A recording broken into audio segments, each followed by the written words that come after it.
ഈ ലവ് സീസണിൽ love build ചെയ്യുന്ന ഒരു പുതിയ web series love under construction ടീമിന്റെ lead actors Aju Varghese, Gouri Kishan, Anand Manmadhan, and Saleem. Welcome to radio mango talk time. Thank you. നമ്മൾ ഈ പോസ്റ്റേഴ്സ് ഇറങ്ങിയ 2 പോസ്റ്റേഴ്സ് കാണുമ്പോഴത്തേനും നിങ്ങൾ 3 ക്യാരക്ടേഴ്സ് അതിൽ ഉറപ്പായിട്ടും ഒരു റിലേഷൻഷിപ്പ്, 2 പേര് പ്രണയത്തിലാവുമ്പം അതിൽ മൂന്നാമത്തെ ഒരാൾ പ്രോബബ്ലി ഒരു തേർഡ് വീല് അല്ലെങ്കിൽ ക്യൂപ്പിഡ് ആ ലൈനായിരിക്കും. ഇതിലെങ്ങനെയാണ് ആ ഡൈനാമിക്സ്? തേർഡ് വീൽ എന്തായാലും പപ്പേട്ടനാ ഇതിലേക്ക് പോസ്റ്ററിൽ കാണുന്ന പോലെ തന്നെ. പക്ഷെ പപ്പേട്ടന്റെ ലവ് സ്റ്റോറിയിൽ പപ്പേട്ടൻ തന്നെയാന്ന് തോന്നുന്നു third wheel. I mean he is the one who doesn't make it happen. അതെ, നടത്തി കൊടുക്കത്തില്ലേ ക്യൂപ്പിഡ്? പണി കൊടുക്കുന്ന തേർഡ് വീലാണ്. ചോദിക്കുന്നുണ്ട് നടത്തി തരണം, കൂടെ നിക്കണം എന്ന്. വെബ് സീരീസ് കാണുമ്പോൾ മനസ്സിലാവും. അപ്പൊ അതില് അജു ചേട്ടൻ ആക്ച്വലി ഒരു തേർഡ് വീൽ അല്ല, പക്ഷെ റിലേഷൻഷിപ്പിനെ എങ്ങനെയെങ്കിലും മുടക്കാൻ നടക്കുന്ന ഒരാളെ പോലെ. എന്ത് പറ്റി അങ്ങനെ ഒരു തേജോവികാരം എന്താണ്? അങ്ങനെ അവൻ സൂചിക്കണം അല്ലേ? വേറൊരു സ്ഥലത്ത് ഇന്റർവ്യൂ കൊടുത്തോണ്ടിരിക്കുക, അതുകൊണ്ടാ ഇല്ലാത്ത. എന്നാലും ഇപ്പൊ അതുകൊണ്ട് മാക്സിമം കുറ്റം പറയാം. അവന്റെ എനിക്ക് അത്ര താല്പര്യമില്ല, അതുകൊണ്ട് എന്റെ എക്സ്പ്രഷൻ അതാണ്. മുടക്കണം. പപ്പേട്ടൻ കേട്ടിട്ടില്ല അപ്പോഴാണ്. എനിക്ക് നടന്നില്ലെങ്കിൽ വേറെ ആർക്കും നടക്കാൻ പാടില്ല. ബേസിക്കലി അതല്ല, അനിയനോട് ഭയങ്കര സ്നേഹം വന്നിട്ട് ഈ കുട്ടിയെ കാണുമ്പോൾ ഈ കുട്ടി ഷോർട്സ് ഇട്ടാ വരുന്നത് ഫസ്റ്റ് കാണുമ്പോൾ. പപ്പൻ പൊതുവെ ഇച്ചിരി റിഗ്രസീവാണ് പപ്പന്റെ കാഴ്ചപ്പാടുകൾ. പെൺകുട്ടികൾ അങ്ങനത്തെ വേഷവിധാനങ്ങൾ ഒക്കെ താല്പര്യമില്ലാത്ത ഒരാളാണ്. അപ്പൊ അതിന്റെ ഒരു താല്പര്യക്കുറവാണ് പപ്പനിൽ റിഫ്ലക്ട് ചെയ്യുന്നത്. ബേസിക്കലി പറഞ്ഞാൽ പപ്പനൊരു വസന്തമാണ്. ഇപ്പോഴത്തെ ലിംഗോയില് റിയൽ ലൈഫിൽ അപ്പൊ എങ്ങനെയാണ്? നിങ്ങൾ ആർക്കെങ്കിലും ഒരു തേർഡ് വീല് പോലെ ചെയ്തിട്ടുണ്ടോ? തേർഡ് വീൽ ആയിട്ടുണ്ടോ? അതൊരു ഫുൾ ടൈം ജോബാണ്. അല്ല, നമുക്ക് എല്ലാവർക്കും ഫ്രണ്ട്സ് ഉണ്ടാവുമല്ലോ. സോ ബേസിക്കലി ഫ്രണ്ട് ഗ്രൂപ്പായിട്ട് തുടങ്ങിയ ഒരു കപ്പിൾ ആവുമ്പം യു ആർ ഇൻ ബിറ്റ്വീൻ. ചിലതൊക്കെ കുഴപ്പമില്ലാതെ പോവും, പിന്നെ അവര് തമ്മിൽ ഇതാവുമ്പോഴാണ് you are stuck in between. 4 പേരും ആക്ച്വലി വെബ് സീരീസ് ഒരുപാട് എക്സ്പ്ലോർ ചെയ്തിട്ടുള്ളവരാണ്. അപ്പൊ എന്തുകൊണ്ടാണ് ലവ് അണ്ടർ കൺസ്ട്രക്ഷനിൽ എല്ലാ ക്യാരക്ടേഴ്സിനും അട്രാക്ട് ചെയ്തത്?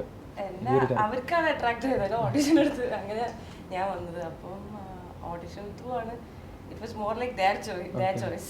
എന്റേതല്ല. ക്യാരക്ടർ എന്താണെന്ന് പറയാൻ പറ്റുമോ? എൻ്റെ ക്യാരക്ടർ പേര് ലിസി. ഞാൻ ഒരു ക്ലർക്ക് അല്ലേ, ക്ലർക്കാണ്. കുറെ കാലം മുന്നേ ഞങ്ങൾ ചെയ്തതാണ്. അപ്പം വെരി ഡിഫറെൻറ്റ്. ഞാൻ ഇതുവരെ അങ്ങനെ ഒരു ക്യാരക്ടർ ചെയ്തിട്ടില്ല. ത്രൂ ഔട്ട് ഒരു ക്യാരക്ടർ ചെയ്യുന്നതും ആദ്യമായിട്ടാണ്. സോ അങ്ങനെ ഇവരോടെ ചെയ്യാനൊരു ഭാഗ്യം. നല്ല രസമുള്ള ക്യാരക്ടർ. ഈ ആനെ അല്ല കാണാൻ പറ്റുന്നത്, കണ്ടുപോക്ക്. അല്ല, ഞങ്ങളുടെ സ്ക്രിപ്റ്റ് റീഡിങ്ങിന്റെ ദിവസം ഡിസ്കഷനിലായിരുന്നു. അപ്പോൾ ആനിന്റെ ക്യാരക്ടർ ഫൈനൽ ആയിട്ടില്ല. അപ്പോൾ അന്നാണ് അവർ ആക്ച്വലി ആനിന്റെ ഓഡിഷൻ ക്ലിപ്പ് എന്തോ കണ്ടിട്ട് വിഷ്ണു ഭയങ്കര ഇംപ്രസ്ഡ് ആയിരുന്നു. ഇറ്റ് ഫെൽറ്റ് ലൈക്ക് ഒരു ഡയറക്ടറിന് ഒരു ക്യാരക്ടർ കിട്ടി, ആ ഒരു സന്തോഷം അന്ന് ഞാൻ കണ്ടു. ബിക്കോസ് ഹീസ് ലൈക്ക്, ഞാൻ എക്സ്പെക്ട് ചെയ്യാതെയാണ് ലൈക്ക് ഒരു ഓപ്പൺ ആയിട്ട് ഒന്നും അങ്ങനെ let's not put any pressure on her. പക്ഷെ ആൻഡ് പെർഫോമൻസ് അന്നത്തെ ഓഡിഷനിൽ ഭയങ്കര എല്ലാവരെയും ഇംപ്രസ് ചെയ്തു. ഐ റിമെമ്പർ അന്ന് ഞങ്ങൾ സ്ക്രിപ്റ്റിന് ഇരുന്നപ്പോൾ പറഞ്ഞു ഇന്നൊരു ക്യാരക്ടർ ലിസിയുടെ ക്യാരക്ടർ. എല്ലാവരും ചോദിച്ചത് ലിസി ആരാ എന്നുള്ളൊരു ക്യാരക്ടറായിരുന്നു. അത് കിട്ടിയപ്പോൾ സന്തോഷമായിരിക്കും അല്ലേ? എൻ്റെ കരിയറിൽ അങ്ങനെ ഒരു പറഞ്ഞാൽ ത്രൂ ഔട്ട് ഒരു വലിയ ക്യാരക്ടർ ഇതുവരെ കിട്ടിയിട്ടില്ല. അപ്പം നല്ല രസമായിരുന്നു. ക്രൂ ആണെങ്കിലും ക്യാരക്ടർ ആണെങ്കിലും ഒക്കെ കിട്ടുന്നത് വരെ ഞാനത് പ്രതീക്ഷിച്ചില്ല. പക്ഷെ കിട്ടിയപ്പോൾ വെരി ഹാപ്പി. ഇന്റർവ്യൂ അങ്ങനെ കൊടുക്കാറില്ല. ഇത്രയും നമ്മൾ 10-15 ഒരുപാട് ഫസ്റ്റ് ഇന്റർവ്യൂ റേഡിയോ മാംഗോയ്ക്ക് അഭിമാനിക്കാം. എങ്ങനെയാ ആനന്ദേട്ടൻ എങ്ങനെയാ ഇതിലോട്ട് വന്നത്? നമ്മള് ഈ പറഞ്ഞ വിഷ്ണു ബ്രോയ്ക്ക് അറിയായിരുന്നു നമ്മളൊക്കെ. അപ്പൊ അങ്ങനെ വിളിച്ചതാ. നമ്മളിപ്പം ഒരു പണിയില്ലാതെ ഇങ്ങനെ ഇരുന്നപ്പോ വന്നൊരു സാധനമാണ്. അപ്പൊ ഇങ്ങനെ പറഞ്ഞു ഇങ്ങനെ നല്ലൊരു ക്യാരക്ടറാണെന്ന് പറഞ്ഞപ്പോ അയ്യോ പിന്നെ വേറെ ചാടി പിടിക്കുക എന്നുള്ള ഉള്ളൂ നിവൃത്തി. അപ്പൊ പുള്ളി ഞാൻ എന്റെ റിയൽ ലൈഫിലുള്ള ക്യാരക്ടറുമായിട്ട് അങ്ങനെയൊക്കെ മതി എന്ന് പറഞ്ഞു പുള്ളി. അത് എങ്ങനെയൊക്കെ ഒഴുകി ചെയ്താൽ മതി. ഭയങ്കര ഇളക്കമുള്ള ക്യാരക്ടറാണ് ഞാൻ. ഒരു ഉടായിപ്പ് കോൺട്രാക്ടറാ ഞാൻ ഉടായിപ്പല്ല കേട്ടോ. അല്ല, സംസാര രീതി ഒരു സാധനം ഉണ്ടല്ലോ. അപ്പൊ അത് വെച്ചിട്ട് അപ്പൊ ഞാൻ നേരത്തെ ഇന്നലെ മറ്റേ ഇന്റർവ്യൂവിൽ പറഞ്ഞല്ലോ, നമ്മള് പണ്ടത്തെ സിനിമകളിൽ ഈ പറഞ്ഞ പോലെ ജഗതി, മുകേഷ് അങ്ങനെ ഒരു ഒപ്പിക്കാൻ കുറച്ച് പാടുപെടുന്ന ക്യാരക്ടേഴ്സ് ഇല്ലേ, കുറച്ച് ഉടായ്പാണോ എന്നാൽ ഒപ്പിക്കുന്നുണ്ടല്ലോ സാഹചര്യങ്ങൾ. അപ്പൊ ആ ഒരു ക്യാരക്ടറിന്റെ ഫീൽ എനിക്ക് കിട്ടിയിട്ടുണ്ട്. അത് അങ്ങനെ ചെയ്യാൻ ഭയങ്കര ഇഷ്ടമാണ്. ഞാൻ എപ്പോഴും സ്റ്റക്ക് ഓൺ ചെയ്യുന്നത് 90s ഫിലിംസ് 90s ആ ഒരു സാധനം എനിക്ക് ഭയങ്കര ഇഷ്ടമാണ്. അപ്പൊ അങ്ങനത്തെ ഒരു ക്യാരക്ടർ കിട്ടിയതിൽ എനിക്ക് ഭയങ്കര ഹൈ ഉണ്ട് അതിൽ ചെയ്യാൻ പറ്റിയെന്നുള്ളത്. അതെ. ഗൗരിയുടെ എനിക്ക് എൻ്റെ ക്യാരക്ടറുടെ പേരും ഗൗരി എന്ന് തന്നെയാണ്. അപ്പോൾ മലയാളത്തിൽ എൻ്റെ ഫസ്റ്റ് വെബ് സീരീസാണ്. So anyway I was looking at, എനിക്ക് എപ്പോഴും നാടൻ ക്യാരക്ടേഴ്സാണ് തമിഴിലും ഇവിടെയും എനിക്ക് അങ്ങനത്തെ കാസ്റ്റിംഗ്. ആക്ച്വലി മലയാളത്തിൽ മോർ ദാൻ തമിഴ് എനിക്ക് കുറേ കൂടെ എനിക്ക് റിലേറ്റ് ചെയ്യാൻ പറ്റിയ ക്യാരക്ടേഴ്സ് കിട്ടിയിട്ടുണ്ട്. അപ്പോൾ ഇതിൻ്റെ സ്ക്രിപ്റ്റ് എനിക്ക് വന്നപ്പോൾ തന്നെ lot of things to relate, because ഒരു മോഡേൺ യങ് വുമൻ, ഞാനും എൻ്റെ ചുറ്റുമുള്ള എൻ്റെ ഫ്രണ്ട്സ് എല്ലാവരും ഇപ്പോൾ മേ ബി ഞാൻ സിനിമയിലല്ലായിരുന്നെങ്കിൽ even I would probably be abroad or എൻ്റെ career whatever it is pursue ചെയ്യുന്ന ആ ഒരു ഐഡിയയിലായിരിക്കും ഇൻഡിപെൻഡൻ്റ് ആയിട്ട്. അപ്പോൾ ഇത് ആക്ച്വലി പെർഫോം ചെയ്യാൻ ഈസി ആയിരുന്നു, ബിക്കോസ് ഇറ്റ് വാസ് റിലേറ്റബിൾ, എൻ്റെ സെയിം ഏജ് ഗ്രൂപ്പിൻ്റെ തന്നെയായിരുന്നു. And Vishnu was a director who was like, ഞാനൊരു പുരുഷനാണ്, സോ ഒരു ഫീമെയിൽ ക്യാരക്ടറിൻ്റെ എഴുതുമ്പോൾ എന്തെങ്കിലുമൊക്കെ ഗ്യാപ്സ് അല്ലെങ്കിൽ ഫ്ലോസ് ഉണ്ടാവും. So you have any time എന്തെങ്കിലും ഇൻപുട്സ് അല്ലെങ്കിൽ ഗൗരി ഇത് പറയൂല എന്ന് തോന്നിയാൽ you can any time come and tell. അപ്പോൾ ആ ഒരു ഓപ്പൺനെസ് തന്നെ എല്ലാ ഡയറക്ടേഴ്സിലും കാണാറില്ല. So it was very collaborative and even between actors we would ask ഇത് ഓക്കെ ആണോ, ഇത് വർക്ക് ആവോ. സോ ഇറ്റ് വാസ് നമ്മുടെ കുറച്ച് ബ്രെയിനും വർക്ക് ചെയ്യുന്നുണ്ടായിരുന്നു. ഇറ്റ് വാസ് നോട്ട് ജസ്റ്റ് ഒരു പപ്പറ്റിനെ പോലെ ഡയലോഗ് മാത്രം പറഞ്ഞിട്ട് പോകുന്നതല്ലാതെ we had more to do. Actually ഗൗരിയുടെ ആൾട്ടർനേറ്റീവ് റിയാലിറ്റിയാണ് ഈ പടം അല്ലേ? അങ്ങനെ ആയിരുന്നു സിനിമയിൽ വന്നില്ലായിരുന്നെങ്കിൽ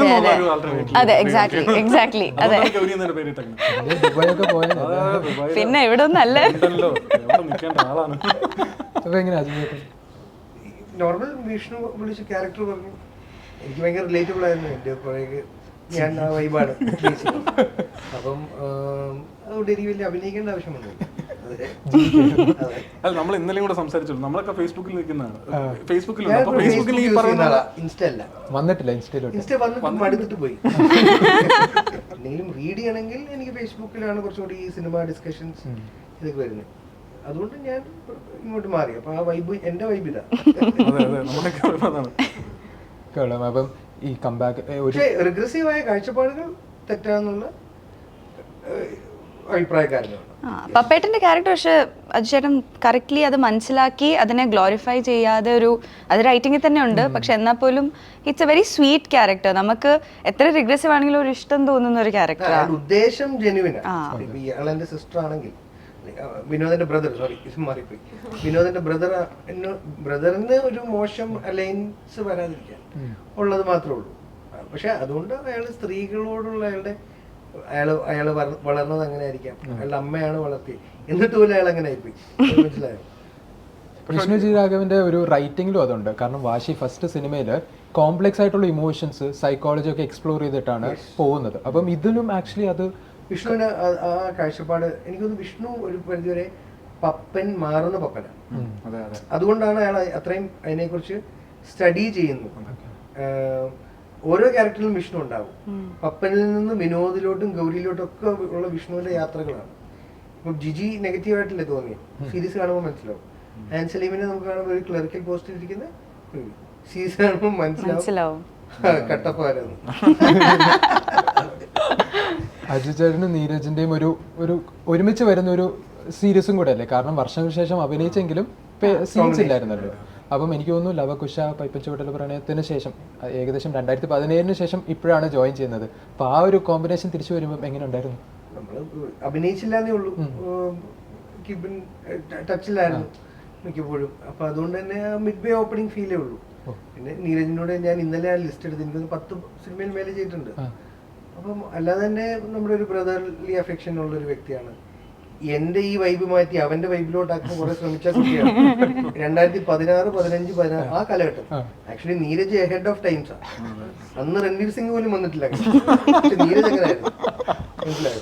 അന്ന് ഞങ്ങൾ ഒരുപാട് കളിയാക്കിയിട്ടുണ്ട്. പക്ഷെ ഇന്ന് നമുക്ക് മനസ്സിലായി, എനിക്ക് മനസ്സിലായി അറ്റ്ലീസ്റ്റ് അയാളുടെ ശരികൾ കറക്റ്റ് ആയിരുന്നു. കാലം തെളിയിച്ചു. അതെ, അന്ന് എന്താ ഒരു വടക്കൻ സെൽഫിയിൽ അജിത് ചേട്ടനെ കൊണ്ട് ഡാൻസ് ചെയ്യിപ്പിച്ചു, പിന്നീട് ലവാക്കുശിയിലെ പാട്ട് പാടിപ്പിച്ചു. ഇതില് ഫസ്റ്റ് എന്നെ കംഫർട്ടബിളി ഒരു കൊറിയോഗ്രാഫി ചെയ്ത വ്യക്തി, ആദ്യം ചെയ്തതല്ല, കംഫർട്ടബിളി എന്നെ ഒന്ന് ഒരു പ്രസന്റ് ചെയ്ത ആളാണ്. പാട്ട് പാടിച്ച ഡെഫിനറ്റ്ലി നീരജ. ഞാൻ ആദ്യമായിട്ട് ആ പാട്ട് കൂടെ പാടിയ നീരജിന്റെ കൂടെ കേട്ടൻ പത്തില് ഒരു മറ്റേ കോറസ് പോലെ ആദ്യം പാടുന്ന നീരജിന്റെ കൂടെ. സോ അയാൾ ഒരുപാട് കാര്യങ്ങൾ അയാളിൽ നിന്ന്, എനിക്ക് മഞ്ഞ കളർ ഷൂവും അല്ലെങ്കിൽ പച്ച കളർ ജാക്കറ്റ് ഇടാൻ പറ്റൂല, പക്ഷേ അയാളുടെ കാഴ്ചപ്പാടുകൾ ഒരുപാട് ഇൻഫ്ലുവൻസ് ചെയ്യാറുണ്ട്. പണ്ട് നിങ്ങൾ എപ്പോൾ ഒരുമിച്ച് വന്നാലും ഭയങ്കര കോമഡിയാണ് കണ്ടിട്ടുണ്ട്. അപ്പം നിങ്ങൾ മൂന്നുപേരും ഇങ്ങനത്തെ ഒരു ഫ്രണ്ട്ഷിപ്പിലേക്ക് വന്നപ്പം എങ്ങനെ ഉണ്ടായിരുന്നു ആ കാണുമ്പോൾ? അത് എനിക്ക് ഭയങ്കരമായിട്ട് ഫീൽ ചെയ്തു. ബിക്കോസ് എനിക്ക് ഇവരുടെ രണ്ടുപേരുടെയും കൂടെയുള്ള സീൻസിൽ I had to up my game. Because ഇവർക്കൊരു അല്ലെങ്കിൽ തന്നെ ഒരു കെമിസ്ട്രി ഉണ്ട്. അത് അവർ ട്രൈ ചെയ്യാതെ തന്നെ അതിലൊരു ലൈഫ് ഉണ്ട് when they both come on screen. അപ്പോൾ ഞാനതിൽ പിന്നോട്ടാവരുത്. So I had that pressure. പക്ഷെ അവർ രണ്ടുപേരും ഇറ്റ്സ് നോട്ട് ദാറ്റ് സ്പേസ് തരാതിരിക്കുന്നതല്ല, they just work really well. അതുകൊണ്ട് രസമായിരുന്നു. പരിചയമുള്ളവരുടെ കൂടെ അഭിനയിക്കും. ഇപ്പം മന്മഥൻ്റെ കൂടെ എനിക്ക് പരിചയമുണ്ട്, ഞാൻ നേരത്തെ അഭിനയിച്ചിട്ടുണ്ട്, ഗൗരിയുടെ അഭിനയിച്ചിട്ടുണ്ട്, ആൻ്റെ കൂടെ ആദ്യമായിട്ട് ഞാൻ അഭിനയിക്കുന്നത്. ഇനിയിപ്പോൾ അടുത്ത സിനിമ നമ്മൾ ചെയ്യുമ്പം ആ കംഫർട്ട് വരും. ആൻ്റെ കൂടെ ഞാൻ എടുത്തു പറയാൻ കാര്യം കോമ്പിനേഷൻസ് കുറച്ചുണ്ട്. വെള്ളം പോലത്തെ ഒരു ആക്ടറാണ്, ട്രസ്റ്റ് മീ. അത് ആനെ ഞാൻ വളരെ ചെറിയ വേഷം ചെയ്ത് ബിടെക്കിൽ കണ്ടിട്ടുണ്ട്. ഹൃദയം ഞാൻ സ്ക്രീനിൽ കണ്ടപ്പോൾ ഞാൻ കണ്ടിട്ടുണ്ട്. വേറെ സിനിമകൾ ഉണ്ട് ആൻ്റെ, പെട്ടെന്ന് എനിക്ക് പറയാൻ കിട്ടുന്നില്ല.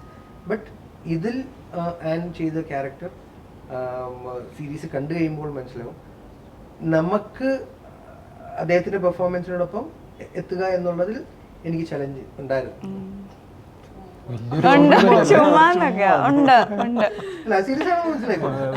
അജിത് ചേട്ടനെ കാണുമ്പോൾ ചോദിക്കാൻ ആഗ്രഹിക്കുന്ന ഒരു മലയാള സിനിമ പ്രേക്ഷകൻ എന്ന നിലയിൽ ചോദിക്കേണ്ട ഒരു ഡൗട്ടാണ്. വല സിനിമയിലെ ലെജൻഡ് ജഗതി ശ്രീകുമാർ സാർ തിരിച്ചു വരികയാണ്. ഭാഗ്യത്തിനും ഉപരി ഒരു ബ്ലെസ്സിങ് ആയിട്ട് തോന്നിക്കുന്നില്ലേ? തീർച്ചയായിട്ടും. സിനിമ കണ്ടു തുടങ്ങിയ കാലം തൊട്ടേ ഇൻഫ്ലുവൻസ് ചെയ്ത് അദ്ദേഹത്തിന് പല സിനിമകളിൽ അത്യാവശ്യം വിറ്റ് ജീവിച്ച ഒരാളാണ് ഇന്നും. അപ്പം അതുകൊണ്ട് തന്നെ തീർത്താൽ തീരാത്ത കടപ്പാടും ബഹുമാനവും സ്നേഹവും അദ്ദേഹത്തിനോടും ഫാമിലിയോടും ഒക്കെ ഉണ്ട്. അരുൺ ചന്തു ഇങ്ങനൊരു ആഗ്രഹം അവിടെ പ്രസന്റ് ചെയ്തപ്പോൾ അദ്ദേഹത്തിൻ്റെ മകനാണ് ഇതിന് സമ്മതം തന്നതും. വിത്ത് ഓൾ ഡ്യൂ റെസ്പെക്ട് എനിക്ക് ഇത്രേ പറയാൻ പെർമിഷൻ ഉള്ളൂ. ബാക്കിയൊക്കെ it's A one window release. എല്ലാം അരുൺ ചന്തുവിന് മാത്രമേ വലയെക്കുറിച്ച് അറിയുള്ളൂ, ഇത്രേ എനിക്കും അറിയുള്ളൂ. ഞങ്ങളൊന്ന് സംസാരിച്ചിരുന്നു. ഗോകുൽ സുരേഷ് മാധവ് ആണ് വേറെ ഉള്ളത്, ഞാനും. അന്ന് അരുൺ ചന്തു പറഞ്ഞിരുന്നു ഈ സെയിം ആയിട്ടുള്ള ഒരു ടീമിന്റെ കൂടെ വർക്ക് ചെയ്യുമ്പോഴാണ് കംഫർട്ടബിൾ എന്ന്. അപ്പം ഞാൻ നോക്കുമ്പോൾ അജിത് ചേട്ടനും അങ്ങനത്തെ ഒരു കൊളാബറേഷൻ എപ്പോഴും കാണാറുണ്ട്. ഞാൻ പലപ്പോഴും കേട്ടിട്ടുള്ളൊരു വിമർശനമാണ് സുഹൃത്തുക്കൾ കാരണം സിനിമയിൽ നിൽക്കുന്ന ഒരാൾ. പക്ഷെ എനിക്കത് കോംപ്ലിമെന്റ് ആയിട്ടാണ് ഫീൽ ചെയ്യണേ. എന്നെ കൊണ്ടുവന്ന സുഹൃത്തുക്കളാണ്. വിഷ്ണു ഞാൻ ഒരുമിച്ച് അഭിനയിച്ചിട്ടുള്ളതാണ്. അവനെ അന്നോട്ടേ എനിക്കറിയാം. ഞങ്ങൾ ഒരേ അന്ന് ഡയറക്ഷൻ ഡ്രീംസ് പറഞ്ഞിട്ടുള്ള സമയങ്ങൾ നമുക്കറിയാം. സോ അവൻ്റെ സിനിമയിൽ ഇപ്പോൾ എനിക്ക് വേഷം കിട്ടിയത് സൗഹൃദം കാരണമാണ്. ലാസ്റ്റ് ഇപ്പോൾ ഇറങ്ങാനിരിക്കുന്ന ഒരു സിനിമ.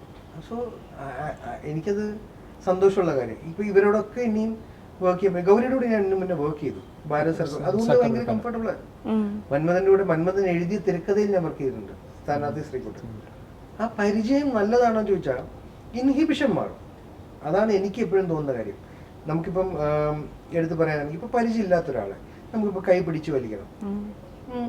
ഇൻ കേസ് മമ്മൂക്ക ഞാൻ ഫേസ് ചെയ്തിട്ടുള്ള കാര്യം. അപ്പോൾ മമ്മൂക്കയുടെ കൈ പിടിച്ചുകൊണ്ട് ഞാൻ വലിച്ചുകൊണ്ട് പോകണം, അത് പ്രാക്ടിക്കലി ഇച്ചിരി പാടാം. കഥാപാത്രത്തിന് ചെയ്യാൻ ഒരു കുഴപ്പമില്ല, അവരൊന്നും പറയാൻ പോണില്ല. പക്ഷെ നമ്മുടെ ഉള്ളിൽ വടക്കം വീരാ തൊട്ട് കിങ്ങും ഒക്കെ ഇങ്ങനെ വരും.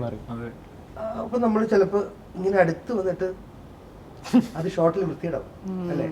ഞാൻ എടുത്തു പറയാൻ സെവൻസ് എന്നുള്ള സിനിമയിൽ ഞങ്ങൾ 7 പേരുടെ വില്ലന്മാരുടെ കൂടെ ഗ്രൂപ്പിലെ ജോജി ചേട്ടൻ, മിഥുൻ ചേട്ടന്റെ ടീമിലാണ്. ജോജി ചേട്ടന്റെ അവരുടെ ആ വില്ലന്മാരുടെ സങ്കേതം ഞങ്ങൾ പോയി, അവർ പോയി ചാക്കോച്ചനും ആസിഫും നിവിനും ഒക്കെ അടിച്ച് കുള ഇട്ടിട്ട് ഞങ്ങൾ സ്ലോ മോഷനിൽ നടന്നു വരണം. അപ്പോൾ ഇത് ബാക്ക് കത്തിക്കുക. ഒരു സെറ്റേ ഉള്ളൂ കേട്ടോ. ജോജി സാറ് പറഞ്ഞിട്ടുണ്ട് കൃത്യമായിട്ട് നടന്നോണം, 7 പേര് ഇങ്ങനെ നടന്നോണം, കവർ ചെയ്യരുത്, ഓവർലാപ്പ് ആവരുതൊക്കെ പറഞ്ഞിട്ടുണ്ട്. നമുക്കൊന്നും അറിയില്ല, എവിടെ നിന്ന് നടക്കണം, ഇവിടെ നിന്ന് ഇവിടെ വരെ, ഓക്കെ നടന്നേക്കാം. അപ്പൊ നടന്നു വരുന്ന വഴി വില്ലന്മാര് ജോയിച്ചേട്ടനും അവരൊക്കെ അടികൊണ്ട് കിടക്കുന്നുണ്ട്. അപ്പൊ അവരെ റെസ്പോണ്ട് ചെയ്യണമെന്ന് മാസ്റ്റർ വന്നിട്ട് പറഞ്ഞു ചവിട്ടണമെന്ന്. അപ്പൊ ഞാൻ നടന്നപ്പോ കറക്റ്റ് എന്റെ ഗതികേടിന് ജോയിച്ചേട്ടനാണ് എന്റെ സൈഡിൽ. അപ്പൊ ജോയിച്ചേട്ടൻ എന്ന് പറഞ്ഞാൽ നമ്മൾ ഷൂട്ട് ചെയ്തിട്ട് വൈകിട്ട് നമ്മൾ ചില്ല് ചെയ്യുന്ന ആൾക്കാരാ, എത്രയോ സീനിയർ ആക്ടറാ ജോയിച്ചേട്ടൻ അന്ന്. അപ്പൊ ഞാൻ നടന്നു വരുന്ന വഴി ഞാൻ ചവിട്ടിയപ്പോ ജോയിച്ചേട്ടനാ ഇങ്ങനെ വന്നിട്ട് ഇവിടെ വന്നിട്ട് അയ്യോ ഈ ഷോട്ട് റീടേക്ക് എടുക്കാൻ പറ്റില്ല, ഇന്നും ആ പടത്തിലെ ഷോട്ടാണ്. അതായത് അയ്യോ അത് മാറുന്ന എപ്പോഴാ പരിചയം വന്ന് നമ്മൾ ഇടപെട്ട് ചില ഡയലോഗ് ഇപ്പൊ പറയുമ്പോൾ നമുക്ക് ഒരു ടച്ച് ചെയ്ത് പറയുന്നതും ഇങ്ങനെ പറയുന്നത് വ്യത്യാസം ഉണ്ടാവും കെമിസ്ട്രിയിൽ ഫീൽ. അപ്പം എനിക്ക് തോന്നുന്നു അത് ആണ് ഏറ്റവും കൂടുതൽ ബന്ധങ്ങൾ ഹെൽപ്പ് ചെയ്യുന്നത്. ഇതുപോലെ ക്യാരക്ടേഴ്സിന് പറയും ഇപ്പം കത്തി നിൽക്കുന്നത് പൊന്മാനിലെ ക്യാരക്ടറാണ്. എന്താണ് കാണിച്ചു വെച്ചിരിക്കുന്നതില് ഭയങ്കര കണക്ട് ചെയ്യുന്ന ഒരു ക്യാരക്ടറാണ്. നമുക്ക് സഹതാപം തോന്നും ചിലപ്പം, എന്തായി കാണിച്ചു വെക്കുന്നത്, പുള്ളി എന്തൊക്കെയാ കാണിക്കുന്നത് എന്നുള്ള രീതിയിൽ. അപ്പൊ എന്തോ റിസപ്ഷൻ ഒക്കെ എങ്ങനെയുണ്ട് അതില്? അയ്യോ, ഞാൻ എൻ്റെ ജീവിതത്തിൽ ഇതുവരെ ഇങ്ങനെ ഒരു റിസപ്ഷൻ കിട്ടിയ ഒരു ക്യാരക്ടർ ചെയ്തിട്ടില്ല സത്യം പറഞ്ഞാൽ. പലരിടത്തു നിന്നും ഭയങ്കര സന്തോഷമുണ്ട്. അല്ലെ, എനിക്ക് ഏറ്റവും വലിയ സന്തോഷം എന്ന് പറഞ്ഞാൽ മഞ്ജു ചേച്ചി ഒരു ഇതായിട്ടായിരുന്നു, സ്റ്റോറി ഇട്ടായിരുന്നു നമ്മുടെ പടത്തെ പറ്റി. അപ്പോൾ ഞാനിങ്ങനെ താങ്ക് യു ചേച്ചി എന്ന് പറഞ്ഞ് അയച്ചു. അപ്പോൾ പുള്ളിക്കാരി എനിക്ക് ഓഡിയോ മെസ്സേജ് അയച്ചു, ഭയങ്കര രസമായിട്ട് ചെയ്തു എന്നൊക്കെ പറഞ്ഞു. അപ്പോൾ അത് നമ്മളൊക്കെ എപ്പോഴും കണ്ടു തുടങ്ങുന്ന ഒരാൾക്കാരല്ലേ, അപ്പോൾ നമ്മളെപ്പോഴോ കണ്ട് നമ്മൾ ആരാധിച്ചിട്ടുള്ള ആൾക്കാരാണ്. അപ്പോൾ പുള്ളിക്കാരി എനിക്കൊരു മെസ്സേജ് അയച്ചു എന്ന് പറയുന്നത് ഭയങ്കര ഒരു കാര്യമായിരുന്നു. അതൊക്കെയാണ് എനിക്ക് ഈ പടത്തിൽ നിന്ന് കിട്ടിയ ഏറ്റവും വലിയ ഹൈ. പിന്നെ ഈ ക്യാരക്ടർ, ഈ ബുക്കിനെ പറ്റി പറയുമ്പോൾ, ഈ ബുക്ക് വായിച്ച സമയത്ത് നമ്മൾ ഇത് സിനിമയാക്കുന്നതൊക്കെ മുമ്പ്, ഒരുപാട് കാലം മുമ്പാണ് ബുക്ക് വായിച്ചപ്പോൾ നമ്മളിങ്ങനെ നോക്കുമല്ലോ, ഇതിൽ ഒന്നാമത് ഭയങ്കര സിനിമാറ്റിക്കാണ് ബുക്ക്. വായിക്കുമ്പോൾ തന്നെ നമുക്ക് സിനിമ മനസ്സിൽ ഓടിക്കൊണ്ടിരിക്കും. അപ്പോൾ ഏത് ക്യാരക്ടർ ആയിരിക്കും, നമുക്ക് ആക്ടറല്ലേ, നമ്മൾ അതിമോഹമാണ് എന്നാലും വിചാരിക്കുമല്ലോ. അപ്പം നടന്നല്ലോ. അതെ അതെ, അതാണ് അജേഷ് എന്നുള്ള ക്യാരക്ടർ നോക്കിയപ്പോൾ നായകൻ ഇല്ല പറ്റില്ല, മരിയാനോ നോക്കിയപ്പോൾ അത് വേറൊരു തരുന്ന ക്യാരക്ടർ, പിന്നെ നോക്കിയപ്പോൾ ബ്രൂണോ കൊള്ളാം, നല്ല രസമുണ്ട് എന്നൊക്കെ പറഞ്ഞിട്ട് ബുക്കൊക്കെ വായിച്ചു. ബ്രൂണോ ക്യാരക്ടർ മതി. എന്നിട്ട് ബുക്കൊക്കെ വായിച്ച് അടച്ചിട്ട് നമ്മൾ ആഗ്രഹം ഷെൽഫിൽ ഇങ്ങനെ വെച്ചേക്കായിരുന്നു. പക്ഷേ ഇങ്ങനെയൊക്കെ പിന്നെ 2024 ഇപ്പോൾ സിനിമ വന്നു എന്നുള്ളത് ഭയങ്കര ഭയങ്കര രസമുള്ള പരിപാടിയാണ്. അല്ലല്ല, ഞാൻ ഇത് പണ്ട് വായിച്ചതാണ്, ഇറങ്ങിയ സമയത്ത് അതങ്ങനെ ആയിരിക്കും കേട്ടോ, മാനിഫെസ്റ്റ് ചെയ്തായിരിക്കും. 2023 ഒരു ജയഹ എടുത്തു, 2024 സ്ഥാനാർത്ഥി എഴുതി, ഇതിപ്പോ തുടങ്ങിയപ്പോ തന്നെ വേറെ പുള്ളി ഇതിപ്പോ സ്ഥിരം തുടരുന്ന പരിപാടിയാണ്. ആസ്ഥാന സഹോദരൻ റോളും കിട്ടുന്നു. ഇന്നലെ ഞാനൊരു പോസ്റ്റ് കണ്ടു, മലയാള സിനിമയിലെ ആസ്ഥാന ഗതിയില്ലാത്ത സഹോദരൻ. സൈജുവേട്ടൻ റിട്ടയർഡ് ആയി, ഹീറോ ആയിരുന്നു, ഗതി കിട്ടാത്ത സഹോദരൻ. കടം സ്റ്റാർ ആവാ, കടക്കടി സ്റ്റാർ. ഭയങ്കര രസമായി. ഗതിയില്ലാത്ത പട്ടമൊക്കെ കിട്ടുന്നത് നല്ലതാ, നല്ലതല്ലേ.